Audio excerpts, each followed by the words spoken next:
Hey everyone, adding videos to your Webflow site is super simple. Let's walk through how to do it.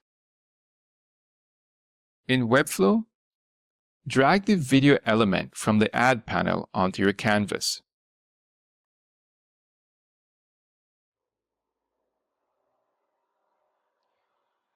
Paste the URL of your video from YouTube or Vimeo into the Video Settings panel.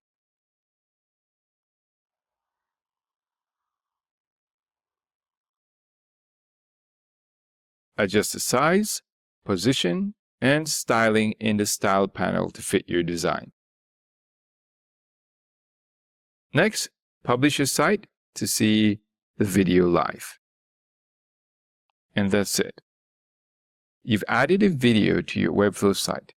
If you enjoyed this tutorial, give it a like and subscribe for more Webflow tips. I'll catch you next time.